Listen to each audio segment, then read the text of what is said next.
Acabei de tirar meus saltos e me afundei no sofá quando a campainha explodiu às 19 horas de uma sexta-feira. Sou Marley King. Naquela manhã, tinha relido o e-mail de promoção pela 10ª vez. Diretora de marketing, 280 mil por ano. Finalmente, um pouco de paz. Bã, bã, bã. A porta tremeu com os golpes pelo olho mágico. Meu irmão preguiçoso batendo como se fosse dono do lugar. Mamãe murmurando, Marley, querida, deixa a gente entrar. Papai encarando os próprios sapatos. Meu irmão rosnou, curtindo a vida sozinha, hein? Entrega a grana. Eu conhecia esse roteiro. Ainda tinha a antiga ordem de restrição, só por precaução. Silenciosa, deslizei o envelope amarelo da bolsa e abri a porta um pouco. Os olhos deles travaram no selo do tribunal dentro do envelope. Silêncio total. Se sua família já apareceu exigindo seu salário em vez de parabéns, bate o like e se inscreve. A parte 2 sai amanhã. Eles ainda lotavam o corredor de madeira. A luz de movimento piscava. Nock avançou, primeiro ombro batendo na moldura. 40 mil, Marley. Agora 20 para minhas dívidas de poker online. Esses tubarões não esperam. Os outros 20 eram o sinal do trailer que papai vinha de olho na concessionária da I-84. Dave se arrastava atrás, mãos enterradas nos bolsos da calça. É nosso sonho de aposentadoria, murmurou, olhos fixos no tapete de entrada. 30 pés, todos os extras. Finalmente poderíamos ir a Yellowstone. Ellen se enfiou entre eles, voz açucarada. Depois de tudo que sacrificamos, noites sem dormir te criando, aulas de dança, aparelho, você nos deve isso, querida. As palavras doeram como velhas feridas. 4 anos atrás, logo após a formatura, Knox havia arrombado o cofre na garagem da nossa antiga casa em Meridian. $5.000 em dinheiro, economizados dos estágios de verão, sumiram. Ellen deu de ombros na manhã seguinte, ele só precisava de gasolina. Garotos são garotos. Não respondi. Meu polegar pairava sobre a tela do celular, ligação de emergência pré-discada. A ordem de restrição ainda está ativa, disse, voz firme. Mais um passo e eu apertaria enviar. Knock bufou, hálito com cheiro de energético barato. Papel não me assusta. Acha que polícia se importa com negócios da família? Os olhos de Ellen estreitaram por trás do sorriso. Levantou o celular, flecha atravessando a trava da porta. Diga um X, Marley. Os primos precisam ver como você trata seus pais. Clique. Clique. Ela digitava mais rápido do que eu jamais vi. Segundos depois, meu celular vibrou no bolso. Notificação de grupo. Não precisei olhar. A prévia mostrava a foto de mim na porta, rosto meio sombreado, legenda já publicada. Marley se recusa a ajudar mãe e pai, sem coração. Dave finalmente ergueu o olhar, rosto vermelho. Não sairemos de mãos vazias. Knox chutou o rodapé, tinta lascando. Relógio esticando. Irmã, esses sites de cartão acumulam juros diários. Segurei o celular mais alto, verde brilhando no radial. Saiam ou expliquem à polícia de Boise por que estão violando uma ordem judicial. Ellen guardou o celular, sorriso desaparecido. Você vai se arrepender. Virou-se de salto, clicando pela passarela compartilhada. Dave a seguiu como sombra. Knox demorou mais, nós brancos na grade. Isso não acabou. A luz de movimento apagou. Escuridão os engoliu. O velho Sr. Bill, da unidade 3, espiou a cabeça, cabelo grisalho bagunçado. Está tudo bem aí? Marley parecia uma agitação danada. Forcei um aceno. Coisas de família. Obrigada por perguntar. Ele desapareceu. Tranquei o cadeado da corrente, encostada na porta, ouvindo os passos se afastarem para o estacionamento. 3 ritmos desiguais, o passo pesado de Knox, os batidinhas agudas de Ellen, o arrasto relutante de Dave. Meu pulso desacelerou, mas o nó no estômago apertou.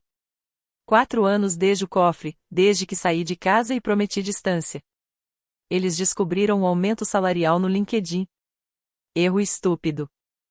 40 mil não era troco, era exatamente a reserva que eu tinha para a entrada deste bangalô. Minha primeira casa de verdade, não um aluguel, não paredes compartilhadas com o caos deles.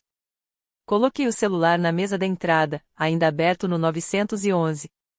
O grupo continuava pingando primos que eu não falava há anos, enchendo de emojis sob o post de Ellen. Tia linda, tão triste. Primo Jake, ingrato demais. Mutei. O silêncio parecia mais pesado que os gritos. A voz de Knox ecoava: esses tubarões não esperam.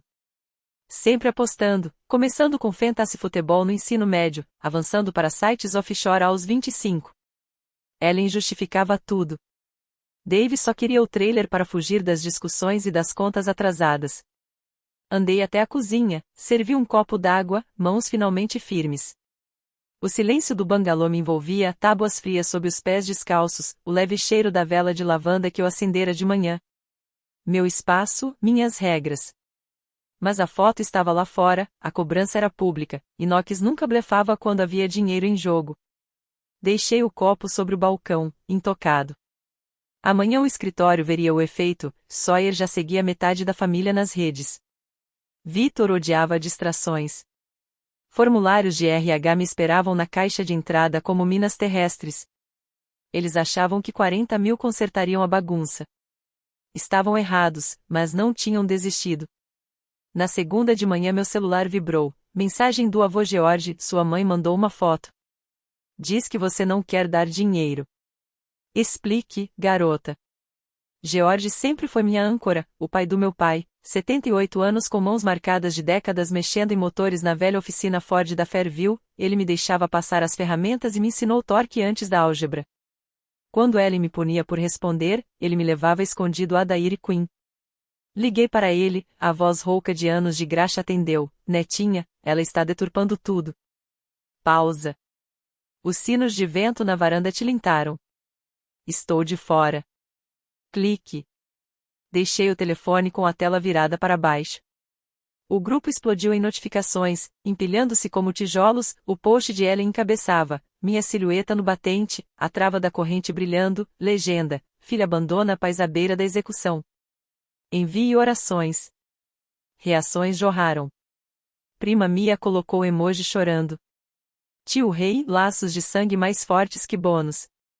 Knox avançou com um vídeo curto que pingou no meu feed. Eu indo para o Subaru ao amanhecer, mochila balançando, a voz dele em off escorria veneno. Irmã rica lucra milhões, irmãozinho dorme no chão. Visualizações passaram de 300. Estranhos se empilharam, executiva mimada, karma à vista. Abri o laptop no balcão, a caneca ainda fumegante. O Slack acendeu, Sawyer, e-mail estranho acabou de chegar na minha caixa. Encaminhando agora. Assunto: emergência, Marley que nega ajuda a pai hospitalizado. Remetente: uma sequência aleatória de números. Corpo: pai desabou em casa. Irmã Marley, nova diretora chique, se recusa a ajudar. Compartilhe. Anexo: foto granulada de uma pulseira tomada claramente de banco de imagens. Sawyer havia respondido a todo o mailing de marketing antes de perceber a farsa. Rastrei o vazamento, meu LinkedIn ainda público com bio ostentando a promoção. Knox fez screenshot da página da empresa e raspou todos os domínios. Clássico. O convite do Victor caiu 13 horas e 12 sem pauta. Os réus ultrapassaram 2.000 visualizações. Um ex-colega do estágio mandou mensagem: aquele vídeo é real? Me liga. Ignorei. Ellen apertou ainda mais no chat, emoji de mãos em oração, e então um link de GoFundMe intitulado A Salvem a Casa dos Kian com meta de 60 mil. George mandou outra mensagem: seu pai diz que o banco está ligando. Só isso. Ao meio-dia os comentários do réu ficaram brutais, contas anônimas xingando, espero que o bônus engasgue com ela. Sawyer tocou, o e-mail foi isolado, mas os fios já estavam virais internamente. A assistente do Victor sinalizou para a revisão de RH, disse para ela envolver Clary do jurídico. Desliguei. Abri o chat pela última vez, Ellen havia fixado o post e criado uma enquete, Marley deveria apoiar os pais? 82% assim. Toquei em bloquear o chat. O silêncio caiu com força, mas o estrago se alastrou. Os réus continuaram e a neutralidade de George doeu mais que os ataques. 2 dias depois, um envelope grosso estava no capacho, cutuquei com o pé. Manila sem remetente, carimbo de Boise. Dentro, intimação judicial de Dave e Ellen Kim, reclamam $60.000 por suporte familiar contínuo mais juros. Junto, 3 recibos forjados de pagamentos de matrícula na Boise State, meu nome digitado em Comic Sans com datas que batiam com semestres que eu havia custeado com bolsas e empregos de meio período como barista. Fotografei cada página sob a luz da cozinha, mandei o zip para Claire com o assunto e eles entraram com ação.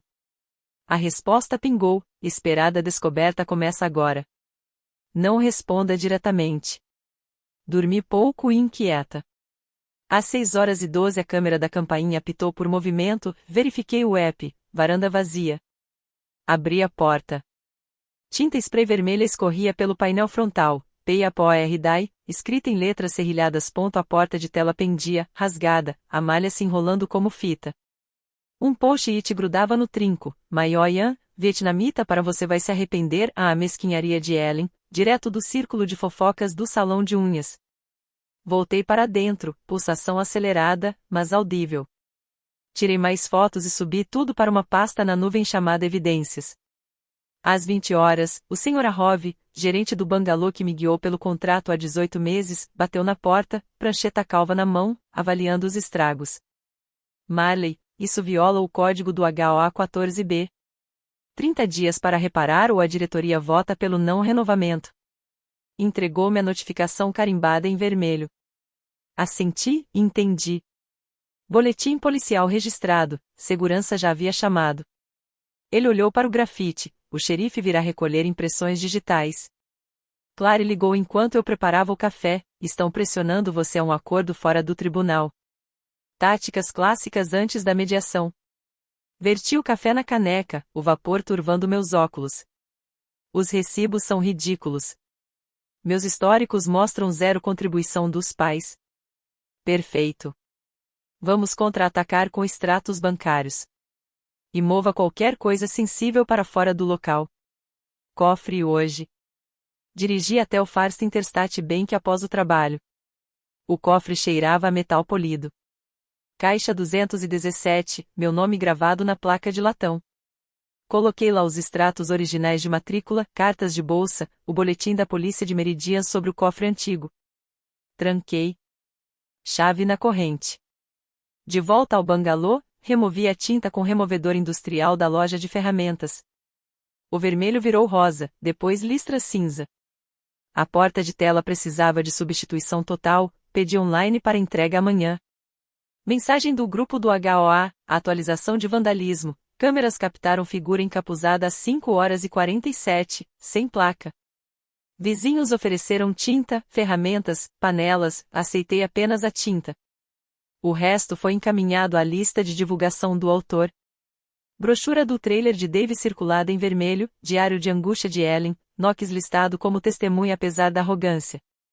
Imprimi, destaquei, anotei. Os 60.000 coincidiam com a meta do GoFundMe, coincidência eliminada. Um policial chegou ao entardecer, recolheu depoimentos, analisou o post-it, mancha borrada, mas correremos o que der. À noite, instalei um refletor ring com sensor de movimento e testei. O feixe branco varreu o gramado. Última mensagem de Clary, audiência marcada para 3 semanas, fique alerta. Tranquei a nova fechadura e a corrente extra firme. O bangalô cheirava a tinta e solvente, meu espaço estava sitiado, mas ainda era meu. Uma semana depois, Clary ligou na hora do almoço. Arquivamento de emergência, disse com voz firme. Ela impediu determinação de incapacidade, alegando que eu era mentalmente inapta e exigindo avaliação psicológica. O juiz concedeu ex parte. Amanhã, 8h, no consultório da doutora ali no centro. Afastei a salada. O depoimento dizia: gastos extravagantes, isolamento, paranoia, clássico controle. No dia seguinte, entrei em um consultório estéril, paredes bege, quadros abstratos. Doutora Lee, 50 e poucos anos, óculos de aro fino, cumprimentou-me com firmeza. 5 horas de testes, sessão 1, manchas de tinta, o que vê? Bate, depois borboleta.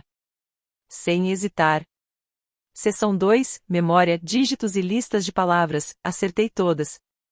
Seção 3, Inventário de personalidade, 200 perguntas verdadeiras ou falsas, e relatei pensamentos, sentimentos, controle percebido, falso. Pausa para lanche, observada à distância. Seção 4, Entrevista clínica, relações familiares distantes, histórico de exploração financeira, recitei fatos sem chorar. Seção 5, Simulação de crise, priorizei, deleguei, mantive a calma. Doutora Lee fechou o caderno, relatório em 3 dias. Saí exausta, mas intacta. De volta ao bangalô, reguei o gramado novo, revisando os cenários. 3 dias depois, e-mail de Clary com os resultados anexados, sem evidências de comprometimento cognitivo, transtorno de humor ou incapacidade. Miskin demonstra alta função executiva. Alívio breve. Um número desconhecido enviou mensagem, viu o processo no fórum Boise Weekly. Mãe mentiu sobre a matrícula também. Jenna, minha irmã mais velha, desapareceu aos 18 depois que Ellen forjou sua assinatura em um empréstimo de carro, e endereço em Portland, 10 anos de silêncio. Respondi, e arquivos de prova começaram a chegar, 7 fotos. Recibos de cassino, datas no Bellagio sobrepondo meu 3º ano da faculdade. Total, 18 mil. Uma selfie de Ellen na roleta, fichas empilhadas, sorriso largo. Jenna adicionou, ela disse que pagou a Boise State. Encontrei isso no backup antigo de e-mails dela. Encaminhei tudo para Clary. Testemunha de ouro. Vou agendar depoimento remoto. Jenna é parente de sangue confiável, sem interesse na causa. Clary entrou com pedido para admitir as provas de Jenna e solicitou audiência urgente. O juiz marcou para quinta-feira da semana seguinte. Fiquei olhando para a foto da roleta, a mão manicure de Ellen no vermelho, mesmo semestre em que eu fazia turnos duplos no pub da faculdade. Jenna enviou outra mensagem, saí de casa por causa das mentiras dela. Desculpe a demora. Sem desculpas necessárias. A munição chegou. Clary cuidou da logística do Zoom. Jenna, em Portland, foi juramentada remotamente. O relatório da doutora Lee anexado como exibia a alegação de incapacidade desmoronou no papel, o tribunal a enterraria. Quinta-feira seguinte, pequena sala de audiência em Boise. O cheiro de polidor de limão e papel antigo preenchia o ar. Lâmpadas fluorescentes zumbiam acima. 12 assentos de espectador vazios, apenas Clary e eu no banco de defesa. Ellen ocupava a mesa dos autores, cardigan cinza ardósia, pérolas apertadas no pescoço. Dave encurvado ao lado dela, mangas de flanela, olhos fixos no veio da madeira. O juiz Harlan entrou, toga balançando, barba grisalha bem aparada. Caso, Kim, alegação de incapacidade. Testemunha remota pronta, a tecnologia do tribunal acionou o monitor. Jenna centralizada, estantes de livros atrás dela. Jenna Kim, devidamente juramentada. Clary clicou no controle do projetor. Exibia preencheu a tela, 7 recibos do Bellagio, datas em negrito. Senhorita Kim, explique estas cobranças. A voz de Jenna firme, minha mãe disse a Marley que pagou a matrícula do 3º ano. Esses 18 mil coincidem exatamente com as semanas de apostas na roleta. Fichas, não livros. Ellen torcia a barra do cardigan, Dave curvava os ombros. Clary avançou os slides, meus extratos bancários, destaques verdes em todas as transferências. Refinanciou 100% dos custos da Boise State. 0 contribuição dos pais. O juiz ajustou os óculos, páginas farfalhando. Senhora Kim, seu depoimento afirma pagamentos diretos de matrícula. Explique a discrepância. Ellen levantou-se, voz trêmula, era para ser uma contribuição familiar. Palavras se embaralharam, Dave cutucou o cotovelo dela, que afastou. Clary pressionou, os autores apresentaram 3 recibos falsificados, fonte Comic Sans, sem selos oficiais. Pedimos rejeição e sanções por má-fé. O advogado adversário levantou-se, gravata torta, meritíssimo, sofrimento emocional, Harlan levantou a palma da mão, sofrimento não fabrica documentos. Martelo bateu. Petição negada. Honorários advocatícios de $20 mil, pagos em 30 dias, concedidos à ré. Nova ordem de restrição emitida. Dave e Ellen proibidos de se aproximar de Marley King a menos de 150 metros por 5 anos. Xerife fará intimação. O suspiro de Ellen cortou o silêncio, Dave apoiou a cabeça nas mãos. O oficial ordenou, todos de pé. Clary juntou as pastas, eu segurei as cópias certificadas, tinta ainda fresca. No corredor, Knox rondava perto da máquina de vendas, rosto sombreado pelo capuz. 2 policiais o interceptaram antes que chegasse à porta. Violação de ordem de restrição, senhor. Mãos à vista. Knox protestou, voz alta, ela é minha irmã. Um policial acionou o rádio, o outro guiou para a escada de saída. Seu olhar queimou através do vidro, depois desapareceu pelos degraus. O sol iluminava o gramado do tribunal, bordos dourados caindo em espirais lentas. Clary fechou a pasta. Você se defendeu até o fim. Respirei fundo, pulmões finalmente relaxados. Vitória selada, entregue. 8 meses depois, torci o bico da mangueira no novo quintal. A água arqueava sobre o macieiro que plantei na primavera, raízes firmes no solo de Idaho. O bangalô atrás de mim brilhava com tinta nova, sem listras vermelhas, sem telas rasgadas. Minha promoção AVP saiu no último trimestre, 320 mil base, liderando o Comitê de Inovação Digital. As vistas da sala de reuniões substituíram os sussurros da dispensa. Knox desapareceu completamente de Boise, a última vez visto em um post no Facebook de um primo, marcado em Reno, dormindo no sofá com amigos do pôquer. Sem endereço de encaminhamento, sem ligações. Dave e Ellen venderam o trailer em um lote em Nampa, 30 pés, vendido por metade do valor de tabela para cobrir os $20 mil da sanção. Hospedaram-se no Starlight Motel, próximo a Shinden, com a placa de neon de vacância piscando de forma permanente. Um envelope simples chegou em meados de julho. A caligrafia trêmula de George na frente, dentro uma única folha escrita a caneta tinteiro. Neta, não compreendo todos os detalhes, mas confio que você fez a coisa certa. Mantenha-se forte. George. Sem PS, sem retorno necessário. Silêncio total desde então. Jenna envia um cartão de Natal todo dezembro, carimbo de Portland, versos simples da Hallmark, apenas a assinatura dela. Sem telefone, sem notícias. Prendi o cartão na geladeira, ao lado das pautas do comitê. O pôr do sol pintava a parede de estuque de dourado, o jato da mangueira captando a luz em pequenos arco-íris. Enrolei a mangueira verde, mãos sujas, satisfeita. O comitê lançou nosso primeiro aplicativo no mês passado, 1 milhão de downloads, valorização das ações. Vitor brindou na reunião fora do escritório, a visão da Marley. Sem grupos de família, sem visita surpresa, sem exigências. Eu controlo a narrativa. Agora, escolho minhas raízes, crescimento deliberado. A macieira dará frutos nas estações que eu decidir. Contato 0.